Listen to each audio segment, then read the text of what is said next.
Ladies and gentlemen, please welcome to the stage international broadcaster Mr. Nik Gowing and his panelists.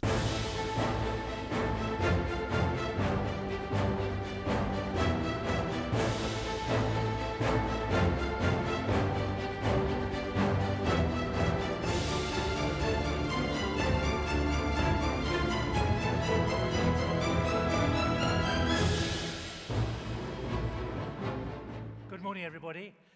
Welcome, and that's what we're going to be talking about. The next decade, how will a new era of economic ambition shape the global economy? How to foster growth through what is defined in your program as heightened uncertainty. The choice of the organizers, not mine. Economic ambition versus sobering new realities, which all of you as leaders now have to confront. That's what we're going to tackle for the next hour. And we're going to have two separate panels which are going to morph into each other. Heightened uncertainty. You may disagree with that, but what we want to hear from our panelists is it uncertainty, or is it actually something which can be thrived upon, the change, the opportunities, the new opportunities? How nimble and agile are leaders to handle the scale of what is happening? There's optimism out there, but is this really about realism as well? That's what we want to explore. Are there going to be positive outcomes, or is it really working to prevent things getting worse, if that's the view that you are taking? And is a decade the right framing? A decade is 10 years. Should it be 10 months, 10 weeks, 10 days, even 10 hours? Let me put it to you that a decade ago, Facebook wasn't even mainstream. That's the speed at which the world is changing, the world we're living in, and the world where we're doing business and also where we're operating. So that is really the challenge, and I want to talk to the panelists about how to approach heightened uncertainty. So this is our first half of the panel, which is going to be looking particularly at the US and Europe, or at least have a US and Europe view of what uncertainty there is, or indeed, is there not uncertainty? Is there real positivity? Is there real self-confidence as well? And then in about half an hour, we'll be joined, we'll have a hot switch, and we'll be joined by other speakers from the Middle East and Asia. And of course, throughout it, we have our chairman who is here. So let me just remind you who is on the platform, His Excellency Yasir Al-Rumayyan, welcome again, and you're going to be staying here for both of the panels, who is advisor to the General Secretariat and also of the Cabinet of Ministers and Governor of the Public Investment Fund, as we've just been hearing. Ray Dalio, welcome, who's founder, co-chairman and co-chief investment officer of Bridgewater Associates from the US. Noel Quinn, who is interim global chief executive of the HSBC for the last 2 months. Welcome, Noel. Thank you. John Waldron, who's president and COO of the Goldman Sachs Group from the US. Welcome, John. And Steve Schwarzman, who, of course, is chairman, chief executive, and co-founder of the Blackstone Group. So is there heightened uncertainty, or are we overdoing it? Steve, let me come to you. Well, I think we're all dealing with more uncertainty than we were. In terms of just technology, the disruption that's happening, 10 years ago you could make an investment and be reasonably sure that the basic business model was going to remain intact. Now, whenever you make an investment, you look at it to see whether that company's business model is resilient, knowing it's going to be challenged. You're either going to be a disruptor or you're going to be disrupted, or maybe both at the same time. So it makes it much more challenging. And on the other hand, if you get on the right side of that, you're able to become enormously successful. You also have the internet and social media making it increasingly difficult to manage companies or manage countries. That the kind of anger that the social media can mobilize is something that all of us no matter what we're doing, have to deal with. But if you're running a company, it becomes particularly challenging because you've got to be fast, you've got to be responsive, you have to be aware that even if everyone doesn't love you, somebody's going to be expressing it and trying to make your organization adapt to their views, no matter how few of them there are. And the media makes that even more compelling because they pick up these kind of views, whether you call them activists or minorities, whatever. Steve, quickly, you were saying more or less the same thing exactly 2 years ago on this panel. Do you think the message has got through of the scale of change that leaders have got to adapt to?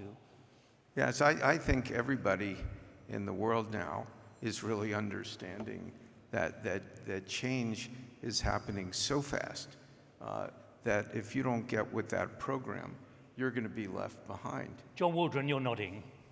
Yeah, Heightened uncertainty, yes or no? I would echo Steve's comments. I think our relationship with our clients has changed a lot in the last 3 to 4 years and a lot in the last 6 months. Just the pace of focus on capital spend shifting from more traditional areas to more software, more innovation, more cloud, more AI, machine learning, quantum computing. That's the direction of travel and spend in corporations around the world. And to Steve's point, if you're not on that, if you're not on trend and you're not focusing your money and your intelligence and human capital in that direction, you're going to fall behind. And what's the challenge for everyone out there? The challenge is to make sure that you're ahead of the curve and you're focusing the money and the dollars and the capabilities in the directions that matter. Because I think you're either disrupted or a disruptor. And more the time we spend with our clients is around which side of that equation are you on. Noel Quinn, you've been in your bank for almost 30 years. You've seen a dramatic change. There are other bankers out there, I've seen them, many of your competitors. But the fundamental changes going on in the banking and finance business and the survivability of many in the institutions like the one you represent.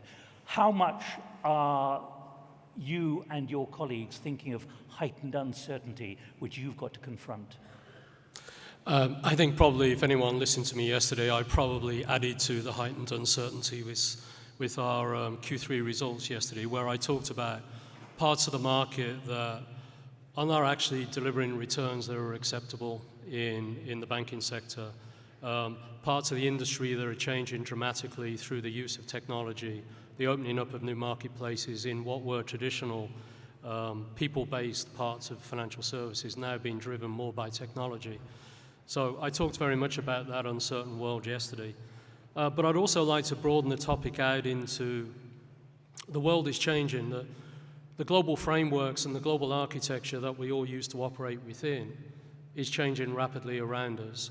And technology is changing the markets within which we operate. But businesses still have to survive and still have to make decisions. And one of the things that I do find encouraging, despite all of the challenges, is the way that businesses are adapting and changing. And a recent survey of our business community, over 9,000 companies in 34 markets, they were much more optimistic than we generally are. They were optimistic on their own business prospects and their own growth. They were adapting their own business models by taking on board new technologies, changing supply chains. And their optimism was far greater than I think the general optimism we think about when we talk about world politics and geopolitics. So that reflects that Deloitte figure from the video. 77% of executives say they're confident of their ability to keep. Yeah, we weren't quite at 77. We were at 47% of businesses were confident about the future, were confident about growth. And over nearly 30% of them were confident that their growth will be greater than 5% in the next 12 months. Now that flies in the face of everything that you normally read and hear. But their ability to adapt in a changing world is far greater than we sometimes give them credit for. Heightened uncertainty, Ray Dalio. Are you confident that actually the way ahead, given the markets are still very high in most places, that really there is optimism, there is a positive way ahead, or is there going to be a sudden shock? Well, you asked about the 10-year horizon, and I think there are 5 major drivers of the 10-year horizon. There's the first that will change the world a lot in 10 years. The first is the technology. That'll have the effect of, I think, increasing artificial intelligence and like will increase productivity, and it'll also substantially increase the wealth gap, the job gap. So that's the second influence, is the wealth and ideological conflicts within countries. In other words, the wealth gap and the differences in approachings of life are now causing a conflict between capitalism and socialism, and internal conflicts in a lot of different ways, in ways that we haven't seen since the 1930s. So I think the internal conflicts will be very important. We'll see a different world in a fairly short order, I think. What do you mean by a different world? Well, capitalism versus socialism, and how there will be, how the wealth gap and the job, there's a form of a revolution taking place. There's revolutions of sorts taking place. And so that'll have a very big impact on the economic situation and also the social situation, I think, in various ways. So there's a great deal of conflict internally. So, but I'd like to get those ways out. So the first is technology, increase productivity and increase wealth gap. The second is the wealth internal political gap. The third is the absence of the effectiveness of monetary policy in being stimulative. In other words, we've lived in a world where you could lower interest rates or do quantitative easing. And the quantitative easing means the buying of financial assets, and that puts more money in the hands of financial assets. So anybody who has a lot of financial assets, there's a lot of that liquidity, but it's not passing through. So we'll have a less effective monetary policy. And then I think also then we have climate change. So I think in the next 10 years, we have a risky situation, very risky, because in that 10-year time period, we will probably have an economic downturn, almost certainly, while there's a large wealth gap and while there's not effective monetary policy. So that's a scary situation. Scary situation. Let me check with your other panelists. Do you all agree with Ray on this, Steve, that there's a revolution going on? And in many ways, and I'm interpreting what Ray has just said, actually 10 years is too long to consider this, with the climate emergency, with the wealth gap, and what he's saying about credit and so on. Steve, do you agree? Well, I'd say that disagreeing with Ray Dalio, you do at your own personal peril. Ray's exceptionally thoughtful and almost always correct. And so a number of the issues that he's talking about are front and center. AI is going to do remarkable things on the positive side, and I think if you look in a 10-year period, there's going to be some enormous breakthroughs that are going to be helpful, and there will also be, unless we mobilize our society to help control the downsides of employment, that could be problematic.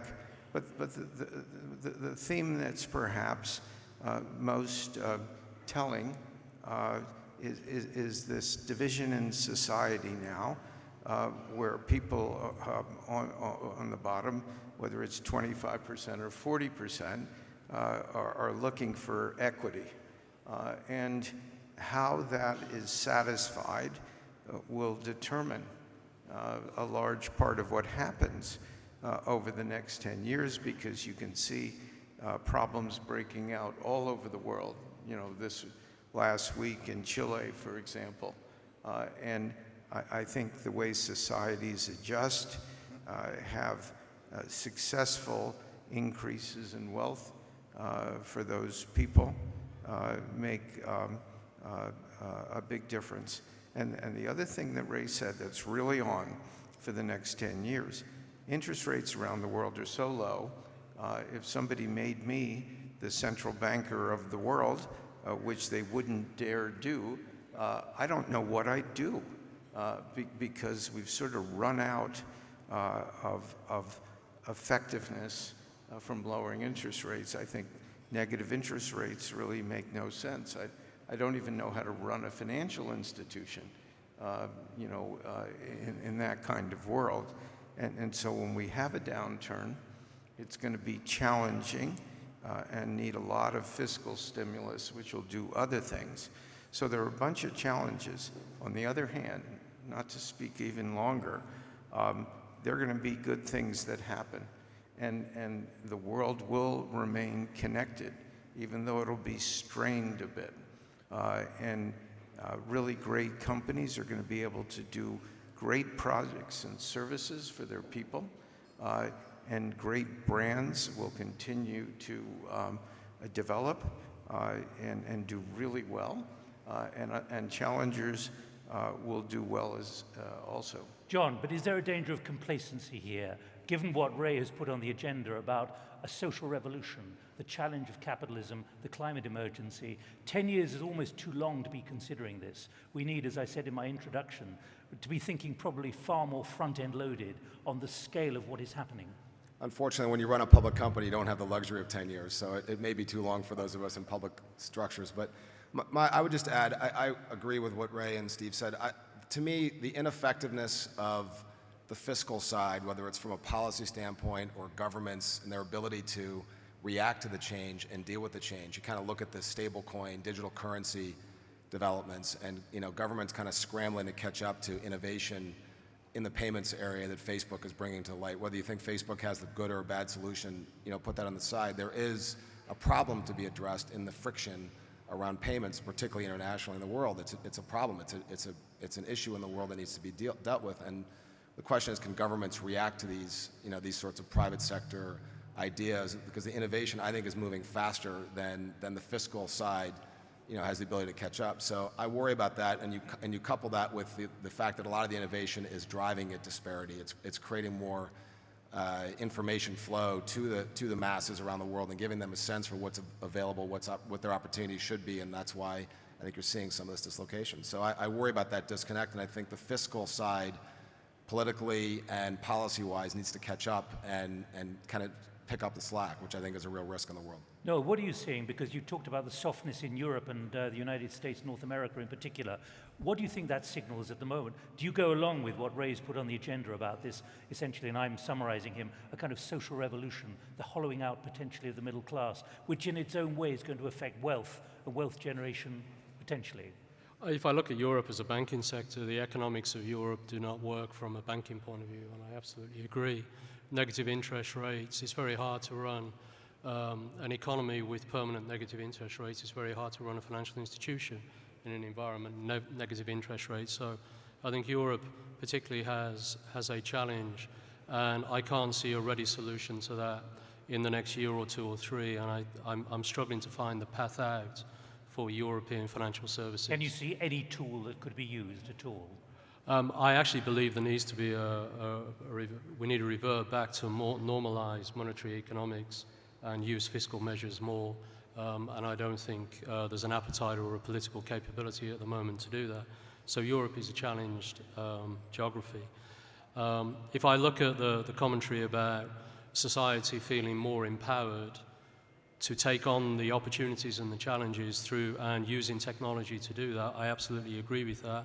I believe businesses feel more empowered, and they're looking less and less towards global institutions, global politics, to be the framework within which they operate. They do not believe that the global institutions and the global frameworks are going to be a solution for them.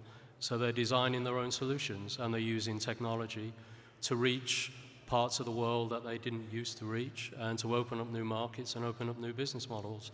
And that's what we're seeing. We're seeing society and businesses becoming self-empowered and using technology in that way, and relying less and less on global institutions and global frameworks. Do you think, I asked Steve this directly, do you think many at the top, including here, really get the enormity of what is happening? I think we're all going through, frankly, a learning curve. I think the pace of change is hard to keep up with for many people, and I believe that from our own point of view, there is so much radical change that can take place in 5 years in any one market or in any one business that actually I think it's arrogant to believe that any one of us is on top of all of what can change in your business and in your marketplace. Is that potentially an existential threat if you're not on top of it? Yes. Is there agreement there from all four of you and five of you? Sure. Everyone's nodding, and Your Excellency, maybe you can come in here. You encourage me not to be pessimistic. I'm reflecting the views we've heard from Ray and others, that we've got to be realistic about this. Things are changing very fast. Definitely it is. And I will go even a step backward. Uncertainty has been there since the beginning of time. The only certain thing that we have in life is death. And in some, let's not talk about that today. And some jurisdiction, maybe taxes. But everything else, you don't have any uncertainty or certainty in anything. Now, but do you see adaptability in those? Of course, you should have adaptability. I mean, that's what we all doing. We always check with the others and with the environment that we're in like quarterly or even monthly basis sometimes, on what's going on. This is what we're expecting, this is what we're projecting, and this is what's happening. Now, should we be stubborn and say, no, this is all wrong, and we cannot see the signs of these changes, or we should adapt? Or even better, more, should you be, and I'm talking about PIF and the sovereign wealth funds, who have the impact of their investments, should you be the one who's leading or following? And that's a big question. Now, investment with impact, you are leading some of the economic situation. And part of what we do at the Public Investment Fund is domestic, and the other part is international. So, and here in the domestic arena, we are doing the investments with impact, like, you know, in residential, in healthcare, and renewable energies, and many, many other sectors. So we can bring certainty to these things because we have the impact to have big investments in certain sectors. How much is that influenced, though, by what we heard from the Business Roundtable in the United States back in August, I think it was, or July, about there needs to be far more acceptance that there's got to be a different kind of way forward with greater purpose, different values, and otherwise we shouldn't necessarily be going down that commercial path? Ray and Steve mentioned earlier that you cannot do much with interest rates. The interest rates are going down to historical lows, and it stayed there for a long time. Now, what other ammunition that we have? The other ammunition is to stimulate investments. And how can you do that? You can do that by a number of things. The first thing is the rules and regulations and laws to facilitate for the businesses and for the investments and for the stimulus. The second thing is real money and real investment coming in to certain areas and sectors. That's how you can incentivize the whole thing. Let me issue a challenge to all five of you here. After all, we were encouraged at the beginning to think of one great idea creates a community, and that's what the FII and the FII Institute is now about, as you showed yesterday with what you were discussing on AI. Is there something from the panel, after what you put on the agenda, Ray, which is one big idea which can go forward in the next 3 days, which can underpin thinking about how there can be a message from here? This is potentially the way to overcome what you're talking about, the end of all the policy tools that are available. Well, I think there are enough resources around. I think the issue is conflict. And so the notion of conflict, internal conflict, and conflict, external conflict. We also have the issue of a rising power challenging an existing power, and so there's all the issues associated with that in various ways. The total resources are adequate. But the issue is how we deal with conflict, whether we can go above those things and try to work it out in a cooperative way, or whether there are going to be wars of various types. So, like on the issue of the wealth and opportunity gap in the United States or in other countries, there has to be collectivism. There has to be. What do you mean by that, collectivism? I think that we're at a point where when the cause, an individual's cause, becomes greater in their importance than the system is going to be in jeopardy. And we have situations now where the individual cause of, whether it's the right or the left or those, is leading literally to power wars. And those power wars are risky for the system, the orderliness, law and order. Can it work orderly?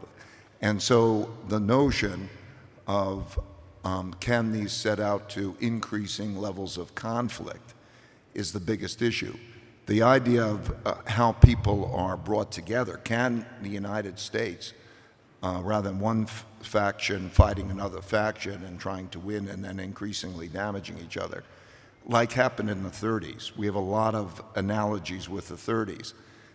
That is going to mean that that various sides and various interests have to, in some fashion or other, be brought together to come up with sensible ways of dealing. Let me press you on time for time reasons. Steve and John, your big idea coming forward from here about how their economic ambition can be matched by growing economic wealth, not just in the markets, but actually a stability. And once again, Ray has put on the agenda a pretty gloomy scenario, which is essentially conflict of every kind, not necessarily war, but something much more social conflict, social lack of cohesion. Steve? You're clearly experiencing that now. And I guess the good news is that everyone's aware of it. It's literally blasted all over every piece of media, and you can't miss it. And what that's going to call for is a generation of leaders who's prepared to deal with this. Do you think they exist at the moment? Excuse me? Do you think they exist at the moment, those leaders? Well, I'm not in the grading business. I know what's needed.